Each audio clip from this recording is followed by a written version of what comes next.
Dude, I can't even see the water anymore. It's hella dark out Hi, there. I'm just talking about like that's how dark okay. it is. Hi, welcome to my new series called Car Conversation. I apologize if it's a little bumpy because we're on the road driving with lights around. So hopefully we don't get fucking pulled over. Um, this is my new series called Car Conversations where I drive around and we have conversations because I think the best conversations happen In the in the car. car. This is Azul. Hi. Azul and I know each other. I feel like I know everybody from the law From firm, the which is yeah. fine. Azul and I met at the law firm that we both used to work at, that we do not work at anymore. So Azul just started a new journey. Azul is a new graduate from Cornell.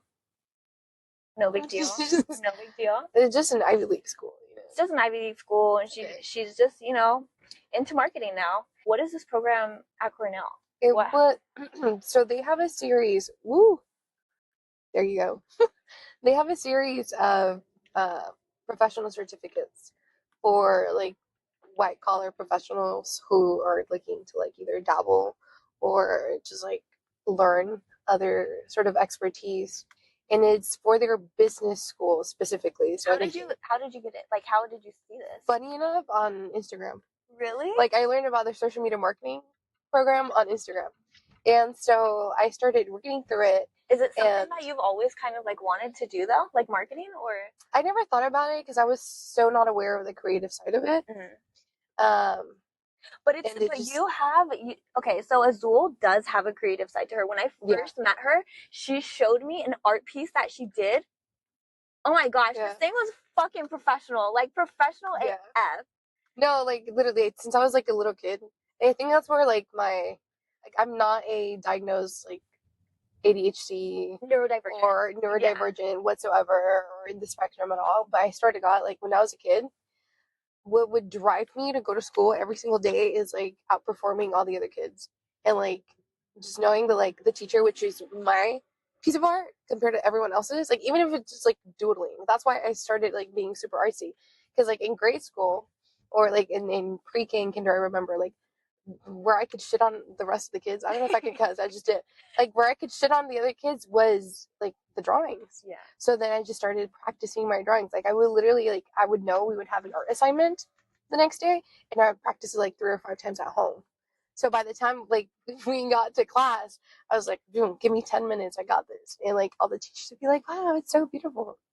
And so that's how my artsy side started. I was like 3 or 4, and then Did you like doing art, or you just wanted to be I like I like you just want to be the I front was desk? always very much a perfectionist, Mhm. but I really do love it. Yeah. Like my mom says, like when I was like 2 years old, like my coloring books look like a grown up had colored them. And like to this day, like I'm very much like artsy. You Like are like it. I feel that's why I love that you tapped into this side of you because yeah. I feel like it's one of your talents. Like I genuinely do.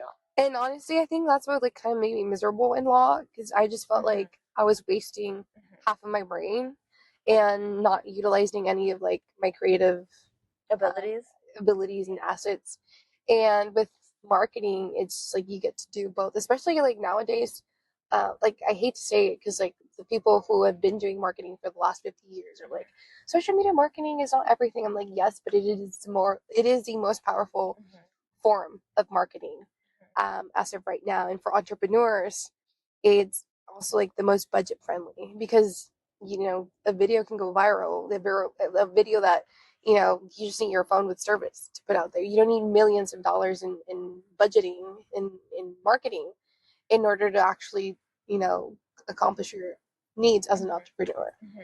And I think that's what bothers the industry, knowing that now any person with their phone Right. is competition Hmm.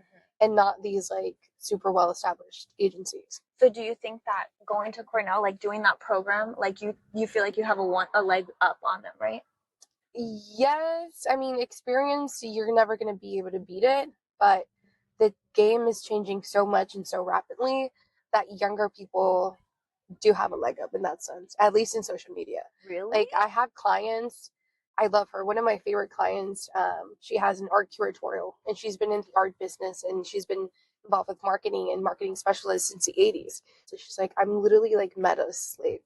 because like they won't push my post, and she has this full on like archive, like over 650 artists, and she's like showcasing their art, and she wants to like have more foot traffic on the website. And every professional that she's known thus far that is a marketing specialist, no one's been able to help. And so now she's like putting all her trust in me, and I'm new in the game. And we get to like experiment, because for her, I think. Wait, is that your new client? Well, okay. she was my first client. Okay, that's what I wanted to ask you about. That's why. So I've been with AZUL for like the past hour, and I haven't asked her anything because I was saving it for the podcast. I was like, wait, so I work with her on an hourly basis. She's not my agency's full on client. She doesn't have a contract with my agency. And she found me when I was like so desperate to work. And it was I think the posting was like marketing and art like internship. And then she ended up paying me because she was like super happy with like my resume. And so I never even fought for more money because I just liked her and I love art, so it was just perfect for me. And so my first client now, I locked up that contract on Thursday. They're a local birreria, so they sell like birria, menudo, like. And I've known the owner, like I made since I was like 7, 8 years old, and I started going to the business. And he separated from his previous partner, which was his brother, and they're literally down the same street. So like the competition is so heavy between them. Oh my gosh, dude! Yeah, I thought you meant like he's down the street from you. No, like, oh, he's down the street from his brother, his previous like business owner. And I tell him all the time, I was like, you are the soul of that other restaurant, and wherever you go, I'm gonna follow you. And so he wants to grow, and he went to my brother's match where I was helping my photographer run the event, right? Because when my photographer for the agency, he started a wrestling promotion, and I help him with social media management for that too. And we kind of like interchange services all the time, right? And he approached me because he was selling birrias at the event, birria tacos, and he tells me, he's like, hey, I'm very proud of you because like you had such a major turnout, and you guys don't even have 300 followers. Now we do. At the time, we didn't. And you put that event on? Yeah, the account and the promotion is super, super new. We launched like mid-October, and we just surpassed like 300 followers. But my client Diego, on average, my photographer, he has like 100 to 130,000 views monthly since we started. And he was able to sell out the event, and all the vendors did really well. And he's like, hey, like you're new in the game and you made this, like I trust you, can you help me? And so we locked down that contract, and now I feel like I'm able to breathe. Yeah. Because I'm like, okay, I have a little bit of money to invest back into the agency. And then everything's a domino effect after that. Like I really genuinely feel like everything is a domino effect after one. And then it's just like boom, boom, boom. Yeah. No, and he like recommends me to everyone he knows, dude. Like I love him. And he loves my parents too, because like my parents are also entrepreneurs. And that started the whole purpose with my business. Like I don't want to be a billboard for my business, but I do want to. You have to. What do you mean? You're a brand. No, like I do. I'm like, I don't want to go on your podcast and just be talking about my brand. That's the whole point. But my mission, dude, is to like build a pedestal for local entrepreneurs, and to showcase you guys and highlight you guys and your stories. And I think more than anything, like my artsy side and my professional side get to come together. And being the voice for entrepreneurs and helping you guys achieve your goals, that makes me happy. Like I go to sleep in peace. When I was in law, I couldn't. Like I would actually go to sleep thinking about my clients' cases and how we weren't doing enough as a law firm, and how no one cared and the system was broken. It broke me to the point where like every day for the first 6 months, like I didn't want to work there anymore, because you had to hear people's like nightmares and their stories every single day, and they would yell and they were upset and they were hurt.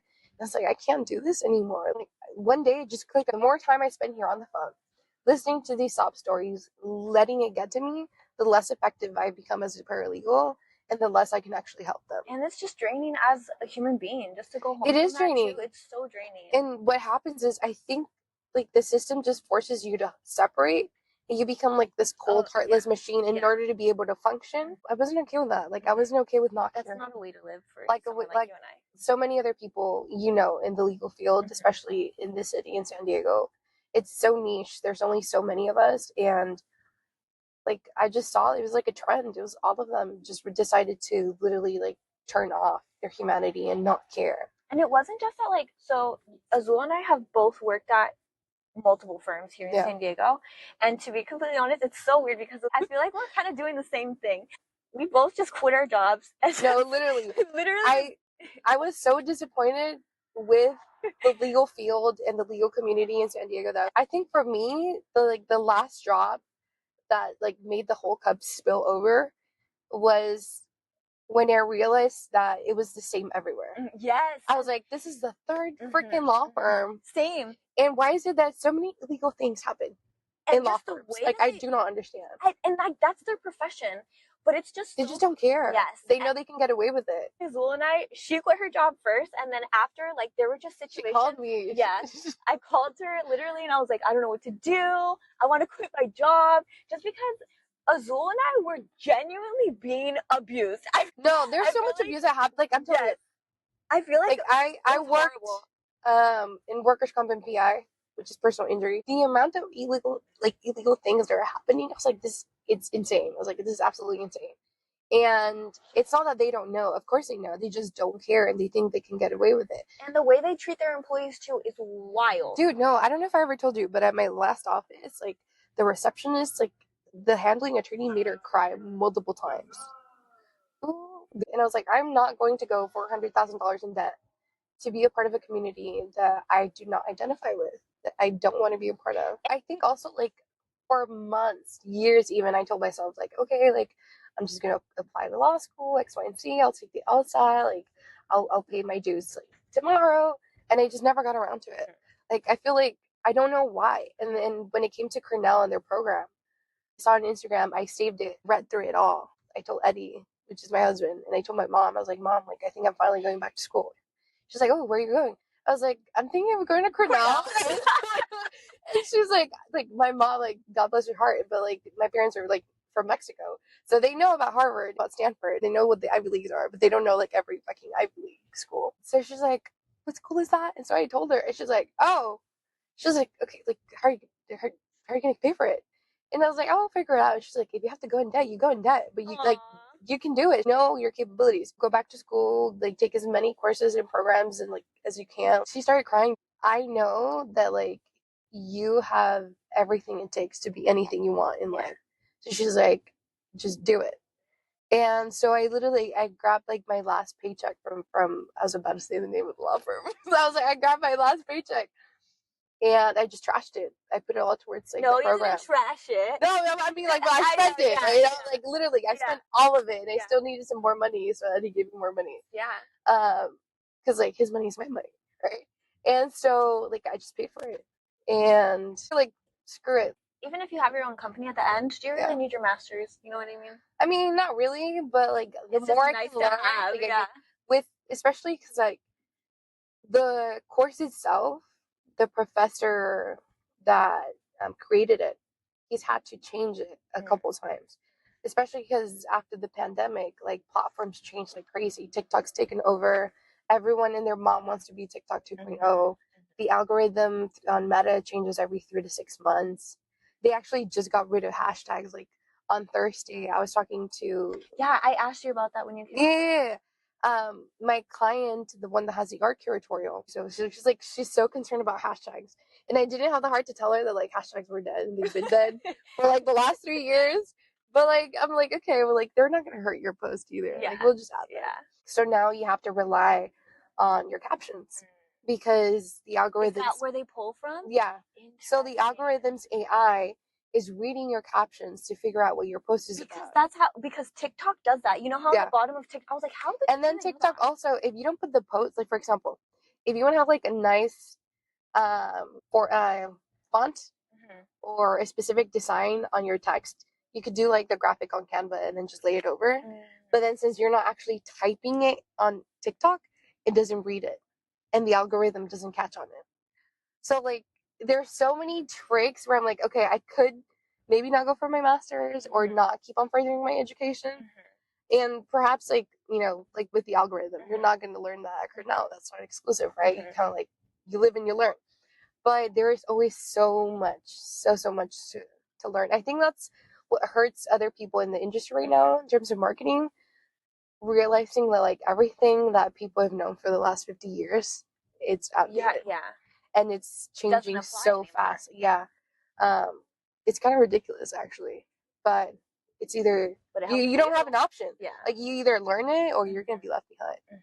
Like I tell, and I ask even like older people all the time. I'm like, is this what you guys felt like when computers were first introduced? Like what we're dealing with, like with AI now, like you know how they thought like it's gonna be the end of the world and like Y2K. Yeah. I was like, Change profession. No, literally, I was like, okay, well, is this kind of like our Y2K? Is AI our Y2K? I don't Essentially. know. Right? Yeah.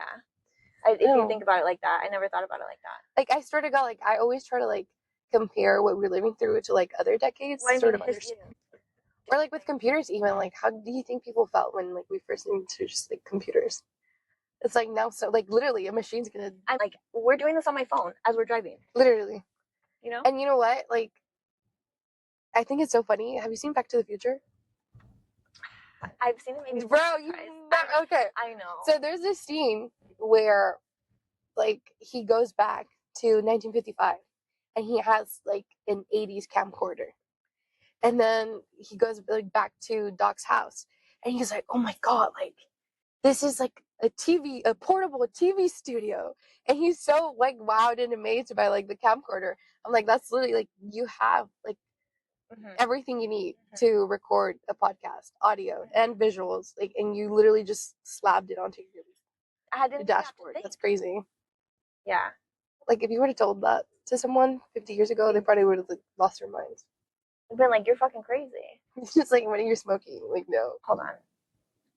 Dude, these lights are so bright. I know, like, and I hate it when, like, people are like, I wasn't gonna say anything because my Bronco has the same type of lights, but I still hate it. Oh, the bright ones? Like, super bright beams. You can't see. No. I feel so nosy looking into everyone's house, but like I can't help it. My windows are so tinted that I literally can't see out, so I just want to make sure nobody's like walking.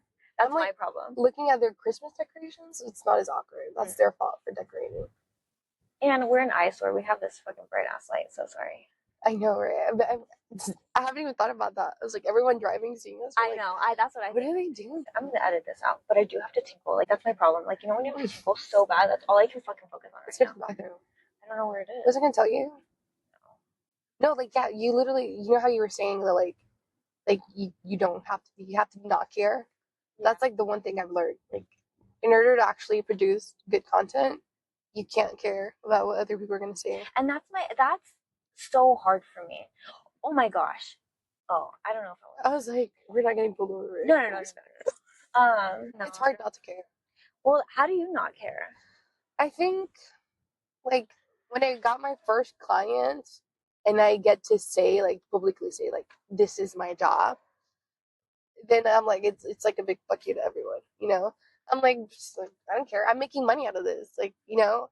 But I think that has to be the mentality always, because you never know if you're going to get a brand deal. You never know if, you know, you're going to be able to monetize tomorrow because you hit, like, the certain amount of followers that the platform requires. Like, you always have to look at it that way. Like, I'm doing this because, first of all, I want to share what I'm talking about with the world. And I think my message is worthy. And second of all, because there's so many people creating trash content, monetizing. Your content is so much better. You have something good to add to this world. So why not? Do you think that people, okay, so obviously you have your degree in this. So, you know when they just say, like, just put it out, just put it out, just put it out. First of all, and Mr. Beast talks about it all the time. Do you like him?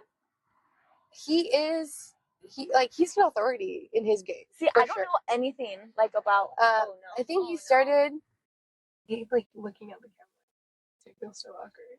That's my favorite part.